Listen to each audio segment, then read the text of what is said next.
Qué fiesta nuestro Dios, ¿verdad? Que podemos tener la oportunidad, la vida, la fortaleza suficiente como para poder cantarle a Dios, porque es lo que hemos estado haciendo y a eso venimos cada domingo, a reconocer su grandeza, a reconocer su favor, su poder y el gobierno que tiene sobre nuestras vidas, el amor sobre todo que nos acepta aún a pesar de que no lo merecemos, nos ha dado la salvación. Y esto es parte de lo que se proclamó desde el tiempo de la Reforma, no por obras para que nadie se gloríe, sino precisamente solo por la fe en Cristo Jesús. Por medio de su gracia es que tú y yo podemos obtener el perdón de nuestros pecados, la salvación, la vida eterna y sobre todo que somos adoptados como hijos suyos. Es un privilegio que podamos tener esa bendición de parte de Él. Tal y como expresaron los muchachos, estamos de fiesta el día de hoy, muy en particular. Estamos celebrando precisamente el día de la Reforma protestante de hace tantos años, que vino a dar un cambio, un giro por completo a lo largo de toda la historia de la humanidad o de la iglesia desde ese entonces para acá. Como pueden ustedes observar, se habrán dado cuenta, están entre nosotros los niños. Así que le voy a pedir a nuestros hermanos servidores, les van a repartir para sus niños, ¿sí? Para sus niños nada más, una hojita y crayolas para que estén trabajando en esas hojas que les estamos dando con el tema de lo que estamos viendo el día de hoy, para que de alguna forma no se distraigan y además no se aburran porque todavía no logran comprender del todo lo que está aquí sucediendo. Así que asegúrense, papás, tíos, abuelos, lo que sea, asegúrense que estas criaturas todos tengan una hojita con sus crayolas para que mientras estemos escuchando la palabra de Dios, ellos puedan estar trabajando en esa temática en sus hojitas. ¿Sí? Puedes tomar su lugar, su asiento, para que podamos dar oportunidad a detectar a los niños.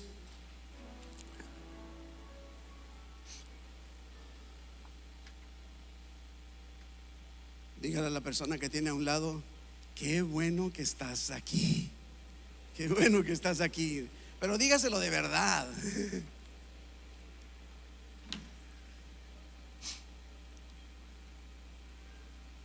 ¿Trae su Biblia? A ver, trae su Biblia. Ábrala en el Salmo 119. Salmo 119. El día de hoy nos vamos a centrar en un párrafo dentro de los párrafos, los 22 párrafos que tiene este salmo. 8 versículos del Salmo 119, del versículo 137 al versículo 144. ¿Está conmigo? Vamos a leerlo como hemos acostumbrado. Yo leo un versículo, usted lee el otro y el último lo leemos juntos. ¿Le parece bien? ¿Sí? Ok, vamos. Justo eres tú, oh Jehová, justo eres tú, oh Jehová, y rectos tus juicios. Usted.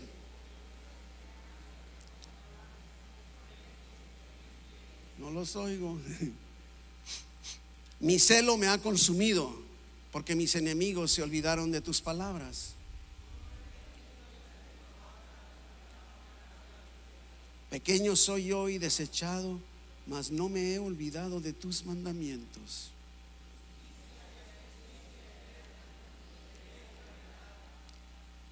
Aflicción y angustia se han apoderado de mí, mas tus mandamientos fueron mi delicia. Todos juntos.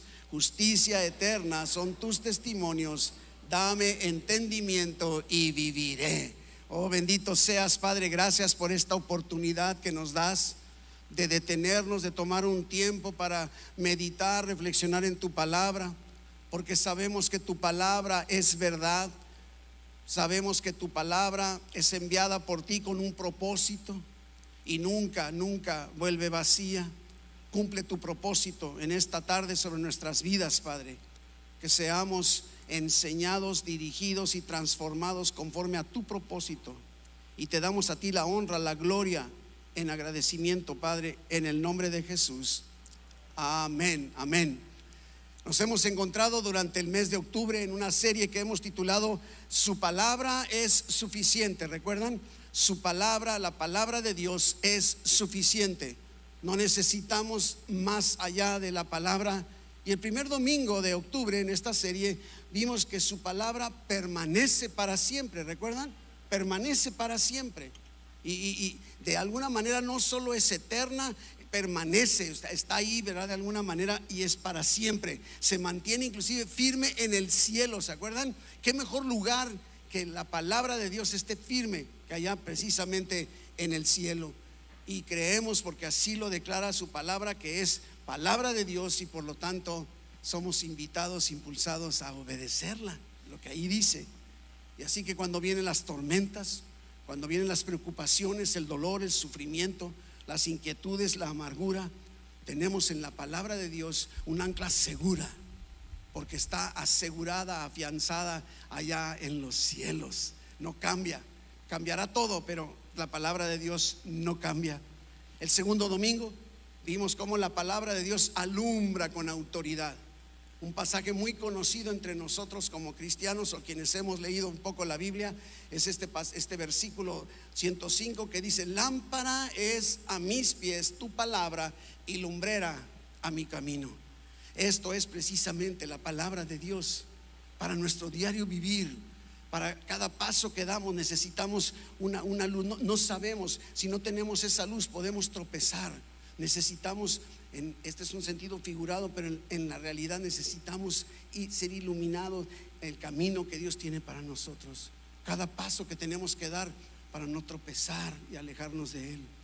Esa palabra de Dios que permanece para siempre alumbra nuestro camino con una autoridad divina, porque viene de Él, nos revela su verdad, nos corrige, nos endereza, nos guía con seguridad y nos apunta hacia una esperanza gloriosa de la vida eterna en Cristo Jesús.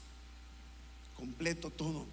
Y esa palabra de Dios tomó forma en Jesucristo. Y por eso Jesucristo, dice el Evangelio de Juan, que Jesucristo es la palabra de Dios. Y no solo es la palabra de Dios, sino también dice el Evangelio de Juan, en el capítulo 8, nos dice que Jesús mismo dijo: yo soy la luz del mundo. Yo soy la luz del mundo, dijo Jesús, y el que me sigue no andará en tinieblas. En este mundo de tinieblas, de inseguridad, de no saber ni qué va a suceder, ni para dónde caminar, la palabra de Dios, Jesucristo mismo, es el que puede guiarnos en este caminar difícil, lleno de tantas inquietudes, dolores y preocupaciones. Y el domingo pasado, su palabra ordena y establece. No es nada para hacernos sentir bien, ¿verdad? Ahí estuvimos viendo cómo son maravillosos, dice el salmista. Maravillosa es tu palabra. Logra encontrar el valor. Somos invitados a que agarremos la palabra y la podamos disfrutar, saborear precisamente por lo mismo. Su palabra ordena, su palabra dirige nuestros pasos, y sobre todo su palabra nos protege. Qué bendita palabra. Y llegamos al tema de hoy. El tema de hoy, para cerrar la serie de octubre, ¿sí? La palabra de Dios revela su justicia. Revela su justicia. ¿Qué le parece si leemos ese párrafo? El párrafo es 119, desde el versículo 137 a 144, como acabamos de leer ahorita al principio. Lo volvemos a leer. Justo eres, oh Jehová, y rectos tus juicios. Tus testimonios que has recomendado son rectos y muy fieles. Mi celo me ha consumido, porque mis enemigos se olvidaron de tus palabras. Sumamente pura es tu palabra, y la ama tu siervo. Pequeño soy yo y desechado, mas no me he olvidado de tus mandamientos. Tu justicia es justicia eterna, y tu ley la verdad. Aflicción y angustia se han apoderado de mí, pero tus mandamientos fueron mi delicia. Justicia eterna son tus testimonios. Dame entendimiento y viviré. Realmente tenemos que reconocer que vivimos en una sociedad donde la justicia se ha vuelto relativa, completamente relativa. Según una encuesta global de Ipsos en el 2024, establece que más del 70% de las personas creen que la justicia depende de la situación y no de un estándar moral absoluto. Lo que para mí puede ser justo puede no serlo para ti. Es lo que está diciendo y está demostrado, y creo que de alguna manera lo vivimos. Alguna vez decimos: no es justo. Y la otra persona, si se aplicara lo que yo creo que es justo, él diría, no es justo, ¿verdad? ¿Por qué? Porque la justicia se vuelve relativa. Esa no es lo que nos enseña la palabra de Dios. La palabra de Dios. Y este Salmo 119 nos recuerda que Dios es el estándar de justicia y que su palabra no cambia. Quien define lo justo es Él, no nosotros. Inclusive vale la pena decir que el salmista, en todo este salmo de tantos versículos, utiliza sinónimos para hablar de la palabra de Dios. Diversos sinónimos. Por ejemplo, aquí traigo algunos. Dice, tus juicios, tus mandamientos, tus testimonios, tus estatutos, tu ley, todos son sinónimos para referirse a la palabra de Dios. Y en particular, ¿se acuerda que comentamos toda una obra artística maestra en este Salmo 119? ¿Y qué dijimos? Tiene 22 párrafos. 22 párrafos, cada uno de ellos tiene 8 versículos. Si queremos saber cuántos versículos tiene todo el Salmo 119, multiplicamos 8 por 22 y podremos saber cuántos hay. Pero todavía, ¿por qué 22? Porque cada párrafo está identificado con una de las letras del abecedario hebreo. ¿Se acuerda? Y no solo eso, sino que el párrafo que le corresponde a determinada letra del alfabeto hebreo, todos los versículos en el hebreo original comienzan con esa letra. En este caso, este párrafo comienza con la letra hebrea tzade. Y me llama mucho la atención porque, como le digo, todos los versículos en el original hebreo, todos comienzan con esta letra tzade. Y todos este paquete de 8 versículos se refieren a la justicia de Dios. Pero todavía me llama más la atención que la palabra justicia viene de una palabra hebrea, tzedek, que empieza justo con la misma palabra tzade. Entonces, de alguna forma se fija cómo Dios inspiró al salmista toda una obra maestra, acomodado. ¿Se imagina poder acomodar? Los 8 versículos deben iniciar con la letra que está en cuestión y luego te cambias a la siguiente y los 8, así, pero además aquí se junta con el tema de justicia. Y a través de estos versículos que acabamos de leer descubrimos, ¿sí?, cómo la palabra de Dios revela quién es Dios, nos muestra con claridad y cómo es Él: Dios justo, Dios recto, Dios fiel y Dios eterno. No hemos puesto nuestra fe en un Dios con minúscula. Por eso el apóstol Pablo decía en las cartas del Nuevo Testamento, dice, yo sé, dice el apóstol Pablo, en quién he creído y sé precisamente que me va a guardar hasta el último día. ¿Estás seguro de eso? Y es precisamente lo que estuvimos cantando, reconociendo esa grandeza de nuestro Dios, en quien tú y yo hemos puesto nuestra fe por completo hacia la eternidad. No es nada más en el diario vivir aquí, pero al mismo tiempo lo que nos muestra este salmo o este pasaje, este párrafo, es cómo esa justicia produce en nosotros un amor por la palabra, una adoración a Dios, una esperanza en medio de la aflicción. Nuestra vida no termina aquí. Esto es lo que nos enseña la Biblia por todas partes. Hay más allá de a veces decimos hasta que acabó, o se fue al más allá exactamente, porque hay más todavía, nos enseña la palabra de Dios. Y algo de lo que podemos ver viendo estos versículos, ahí el versículo 137 que acabamos de leer, que dice, justo eres tú, oh Jehová, y rectos tus juicios, ¿no? Entonces, Dios en su esencia es justo. No es que haga justicia nada más, es justo, es parte de su naturaleza, lo caracteriza. No puede ser otra cosa más que justo, ¿verdad? Es justicia, no es justo. Y es lo que está inicia declarando el salmista: justo eres. No es una descripción de cómo es Dios, no, es la naturaleza. ¿Se acuerda? Es lo mismo de sus atributos. Decimos, Dios es amor. No es que Dios sea amoroso. La palabra de Dios nos dice que Dios es amor. Entonces, no nada más es que haga justicia, Dios es justicia, Dios es justo, es su esencia, es parte de lo que es, de su carácter. Y nos cuesta trabajo comprender el verdadero significado de justicia, porque para nosotros en nuestro diario vivir la justicia es relativa. Y usualmente definimos la justicia en base a nuestra perspectiva, en nuestras circunstancias, como lo acabamos de mencionar y las estadísticas lo demuestran. Porque es lo que dijimos, al grado que lo que es justo para ti puede no serlo para mí. Entonces, ¿qué parámetro tan inestable, tan voluble? De alguna forma. Es más, imagínate no sé si todavía se usen porque ya tengo muchos años en este planeta, pero en la primaria usábamos unas reglas, ¿verdad? Para trazar lo que sean reglas de madera, reglas de plástico, ¿recuerdan? Sí, o ya se les olvidó también como a mí. Bueno, imagínense una regla, no sé si alguna vez les tocó, una regla que se había torcido así como que estaba chueca. Y a la hora que tratabas de trazar una raya usando la recta te quedaba no recta, chueca. O si tenía ya como despostillados, entonces te quedaba la raya torcida de alguna manera. Pues nosotros somos esa regla torcida. Así nacemos, dice la Biblia, con una naturaleza que tiende al pecado, al egoísmo, a querer siempre salirnos con la nuestra, a pensar solo en nosotros. Somos esa regla torcida por el pecado, pero Dios es la regla perfecta que mide todo lo demás y mide nuestra vida. Dios no se ajusta a lo que tú y yo creemos que sea justo, sino todo lo justo se ajusta a Él. Es Él la definición. Es precisamente Dios no hace lo que es justo, lo que Él hace, lo que Dios hace, define lo que es justo. Queremos saber qué es la justicia, volteemos a ver a Dios. Volteemos a ver a Dios y aquí tenemos una descripción. Y no siempre comprenderemos, pero aquí podemos encontrar la definición de la justicia de Dios. Y por eso cuando tú y yo decimos que Dios es justo,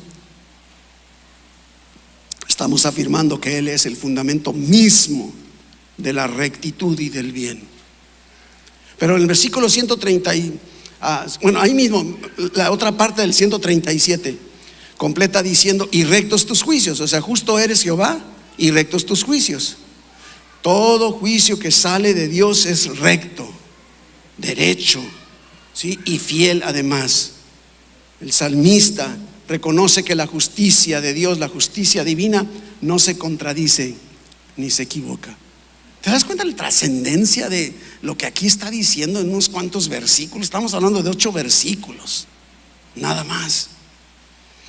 Cuando Dios le dio los 10 mandamientos a su pueblo allá en el desierto, narrado en Éxodo 20, estaba realmente estableciendo un marco justo o un marco de justicia, mostrando a su pueblo, queriéndole mostrar a su pueblo cómo es Él de santidad. Ellos equivocaron tratando de verlo como tengo que, cuando el propósito de la ley, todavía hasta la fecha, el día de hoy, ¿sabes para qué sirve la ley?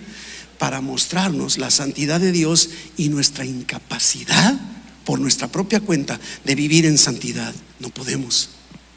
Y yo veo la ley y digo, no. Y todavía Jesucristo vino a meterle más duro a la ley, porque ¿qué dice la ley? No matarás.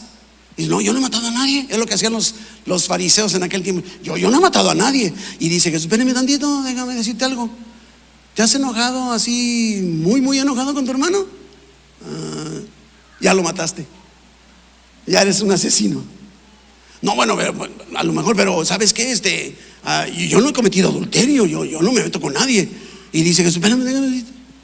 O sea, ahí dice la Biblia que no cometerás. Sí, más déjame decirte algo. Si tú volteas a ver una mujer para codiciarla, o mujeres ahora, ¿verdad?, para ver un hombre para codiciarlo, ya adulteraste con esa persona en tu corazón. Ay, no, entonces, ¿para dónde me muevo? Para ninguna parte. No me queda más que voltear y recurrir al único que puede sacarme de este atolladero y darme entonces el rescate tan necesario, porque vengo con una vida arrastrando pecado por mi incapacidad de vivir en santidad. El problema está que dicen muchos: es que el hombre es bueno por naturaleza. Mentira, lo vemos desde las criaturitas, nuestros niños, nuestros hijos, nuestros nietos, ¿sí? Lo primero, mío, ¿verdad? Y golpean y se pelean y discuten. Ese es el propósito, mostrarnos. Y lamentablemente desde aquel momento del Éxodo 20 hasta el día de hoy, la humanidad está luchando por creer que esto es lo justo. Cada mandamiento en realidad es una expresión del carácter de Dios. Las leyes humanas cambian, pero la palabra de Dios jamás cambia. Según la Organización de las Naciones Unidas, dice que cada año se modifican miles de leyes en el mundo, pero ninguna de ellas puede cambiar el estándar divino. No lo pueden tocar. Cuando tú y yo obedecemos la palabra, no estamos sometiéndonos a una regla, nos estamos alineando con el corazón de Dios. Y de eso es lo que se trata la vida cristiana, una relación personal con Dios a través de su Hijo Jesucristo. En el versículo 138 y 139 dice: tus testimonios que has recomendado son rectos y muy fieles. Mi celo me ha consumido porque mis enemigos se olvidaron de tus palabras. Se fija, el salmista siente una pasión ardiente al ver que otros ignoran la palabra, la desprecian, la minimizan. Y ese celo no es un fanatismo, porque tristemente hay mucho fanático, sino más bien una tristeza santa al ver la indiferencia espiritual del entorno de la humanidad. Ahí está la solución puesta aquí, la respuesta a todas nuestras inquietudes, al qué hacer, cómo hacer, por dónde movernos, y sabiéndonos protegidos por Él, porque en su palabra así lo dice. Y muchos caminan sin tomar en consideración esta verdad. ¿Acaso creo que no has llegado a sentir impotencia al ver cómo la verdad de Dios es ridiculizada en los medios o ignorada en la cultura? Es algo que nos preocupa como cristianos, el poder ver, aquí está la respuesta, y la persona lo hace a un lado.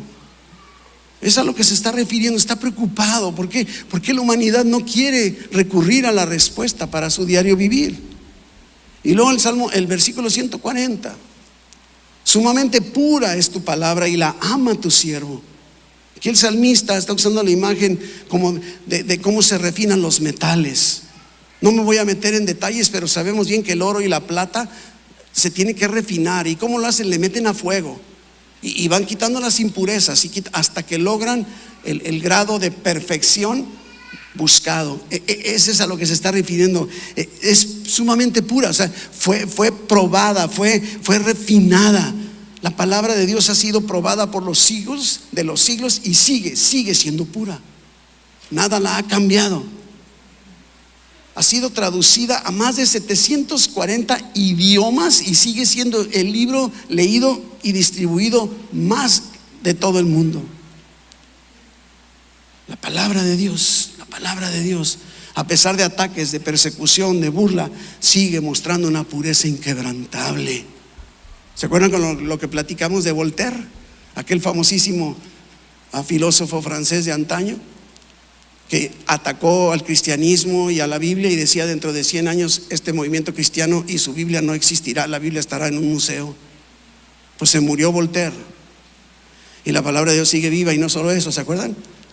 La Sociedad Bíblica de Francia compró la casa donde vivía Voltaire y ahí estuvieron imprimiendo y distribuyendo las Biblias a muchas partes del país. Son de las cosas que a veces suceden y nos demuestran lo que verdaderamente sucede.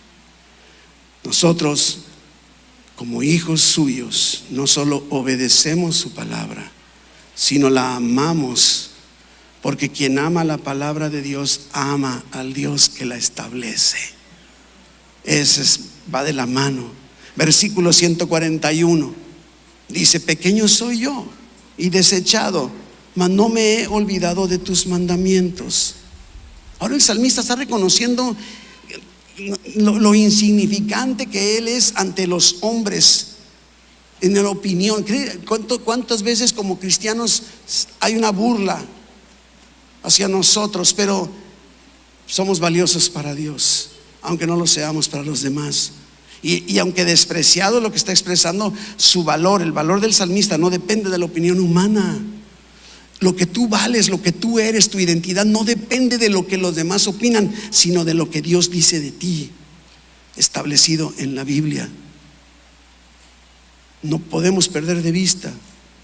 Y nosotros como creyentes, criticados, atacados, seguimos siendo valiosos para Dios, porque somos sus hijos y nos ha adoptado.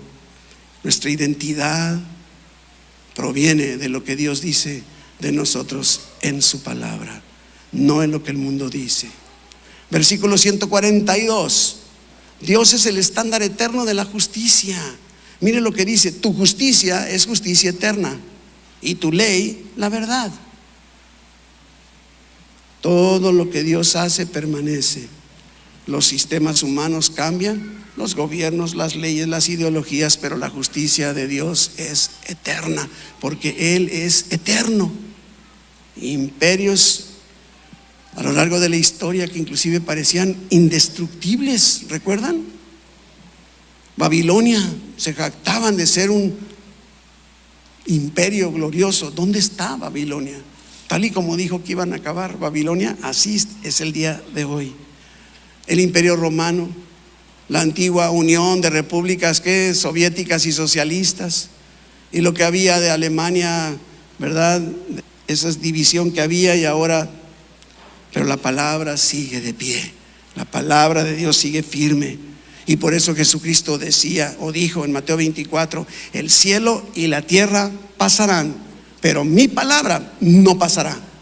Es la palabra de Dios que es eterna, y esa palabra de Dios muestra la justicia de Dios.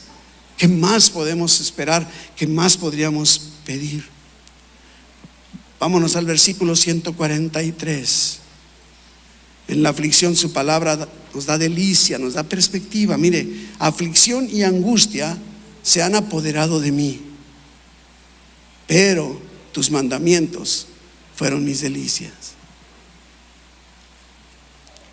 Aquí vemos el contraste entre el dolor y el deleite. La vida cristiana no está exenta de sufrimiento. Dios nunca ha prometido una vida libre de problemas, pero sí transforma. La palabra transforma nuestra angustia en adoración. Eso sí podemos hacer. En medio de mi lucha, en medio de mi dolor, en medio de mi sufrimiento, ¿verdad? Yo puedo alabar a Dios y enfocarme en Él y no en mí, y poder caminar hacia adelante para que se cumpla el propósito de Dios en nuestra vida. Así es como nos invita Él mismo. Es como una brújula en medio de una tormenta. ¿Para dónde me voy? ¿Qué hago? ¿Qué digo? Y la palabra nos guía, inclusive aun cuando todo parece perdido y sin esperanza. La palabra de Dios, la palabra de Dios. Dios nunca ha prometido librarnos del problema, pero ¿sabes qué es increíble que sí ha prometido? Estar contigo siempre, caminando contigo. Y por eso Jesucristo lo dijo: yo estaré con vosotros todos los días hasta el fin del mundo. Eso es lo que nos sostiene en medio de la preocupación, en medio de la angustia, en medio de la carencia, en medio de la enfermedad. Jesucristo ha prometido caminar junto a nosotros. Dios caminando contigo en medio de todo eso, y te puede fortalecer, guiarte, darte esperanza a lo que viene hacia adelante. Inclusive otro estudio de un esquema titulado Lifeway dice que el 88% de los creyentes que leen la Biblia en forma regular experimentan más paz y esperanza en tiempos difíciles que los que no lo hacen. Hasta por conveniencia, vámonos a su palabra. Cuando las emociones fallan, la palabra de Dios nos puede sostener, porque no importa lo que esté pasando en tu vida, Dios no cambia. Dios no cambia. Ya ha prometido amarte, ha prometido acompañarte, ha prometido fortalecerte, y no importa lo que estés pasando, Él no cambia y lo va a cumplir. Me da siempre una nueva perspectiva ante todo lo que tengo por delante. Todo parece perdido, pero cuando me meto a la palabra digo: tengo que verme hacia la eternidad, no aquí. Por eso el apóstol Pablo llegó a decir ahí en la segunda carta a los Corintios, y dice: porque esta leve tribulación momentánea. Y tú dices: leve, momentánea, si me parece eterna, y leve me está doliendo un chorro. Precisamente porque a la luz de lo eterno lo ve todo como leve, momentáneo. Salmo 119, ahora el versículo 144. La palabra conduce a vida y a entendimiento. Mire lo que dice: justicia eterna son tus testimonios, su palabra, ¿sí? Dame entendimiento y viviré. Es esa vida, no está prometiendo más que una calidad de vida. Y viviré, ¿verdad? No sé, la vida verdadera no depende del éxito, no depende de nuestro bienestar emocional, ni físico, ni económico, sino de que podamos entender y aplicar la verdad eterna de la palabra de Dios a nuestro diario vivir. De eso se trata. Y está pidiendo entendimiento porque sabe que vivir conforme a la verdad es vivir en plenitud. Esto es lo que nos está mostrando conforme cerramos la serie en este último domingo de octubre. La justicia de Dios no es solo un concepto, es una persona, Jesucristo. En Jesucristo se cumple todo. Miren lo que dice la carta a los Romanos, capítulo 5, versículo 19. Romanos 5, 19, búsquelo.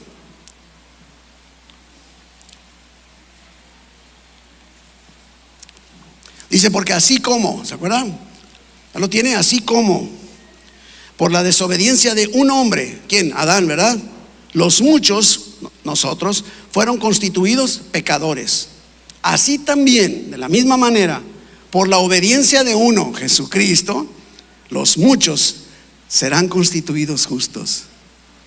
¿Justo yo? ¿Justo tú? Así como que nada, espérame tantito, o sea, no es para tanto. Todavía puedo creer que Dios sea justo, pero en el ser humano, y es aquí donde empezamos a comprender el mensaje de la justicia de Dios. Nuestra salvación no se basa en lo bueno que eres o seas, ni en cuánto dinero puedas dar, ni en la frecuencia en la que vienes a la iglesia. La salvación no tiene nada que ver, se basa en la justicia de alguien más cuyo nombre es Jesucristo. Por eso dice que tenemos la salvación por pura gracia, regalo de Dios, mediante la fe. Creemos, nos apropiamos. Jesucristo vivió sin pecado, murió por los injustos, por ti y por mí, y resucitó al tercer día para ofrecernos justicia a nosotros que jamás podríamos llegar a ser justos con nada de lo que hiciéramos o pudiéramos pensar. Jesucristo murió por ti, murió por mí, y Dios lo levantó de los muertos, resucitó. ¿Lo puedes creer? Porque a lo mejor cuesta trabajo creerlo, y aún no sé si aún vives el día de hoy intentando ser bueno en tus propias fuerzas. Dios el día de hoy, escucha, el día de hoy te está invitando a recibir la justicia suya como un regalo. Es la única manera en la que podemos considerarnos justos, reconociendo nuestro pecado, que hemos caído, que hemos pecado, que no hemos cumplido el estándar de Dios, pero ni de chiste.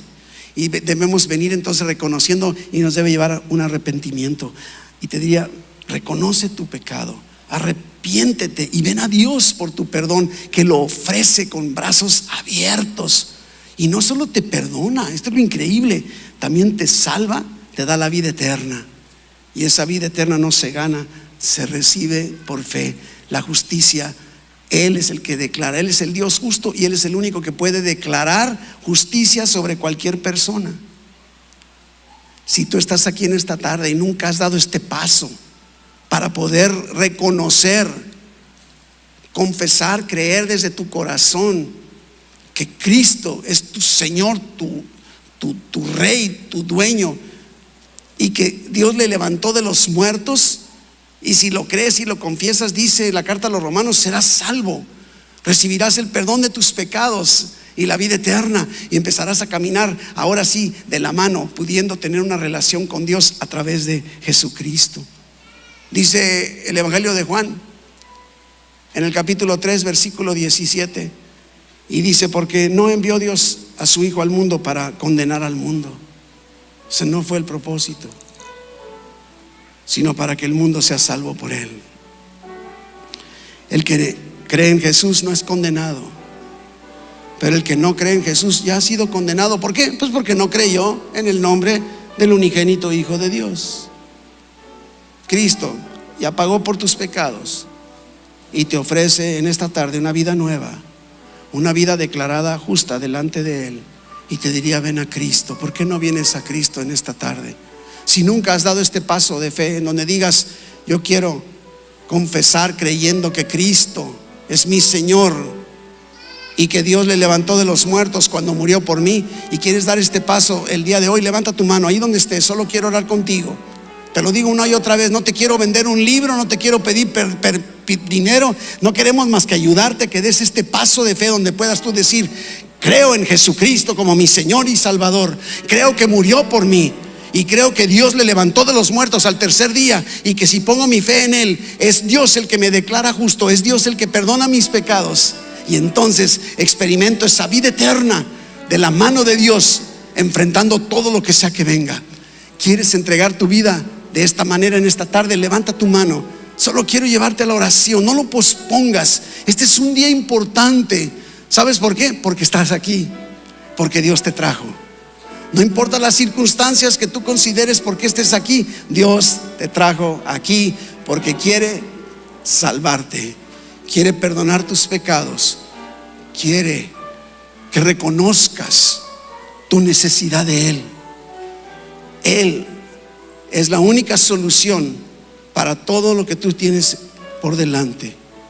Arrepentirnos, acercarnos a Él, reconociéndole como el único Redentor, Salvador de nuestra vida, y podamos empezar a caminar. Iglesia, a través de Cristo Dios nos ha hecho justos. Esto es algo increíble, una declaratoria. Esa es nuestra identidad del Evangelio.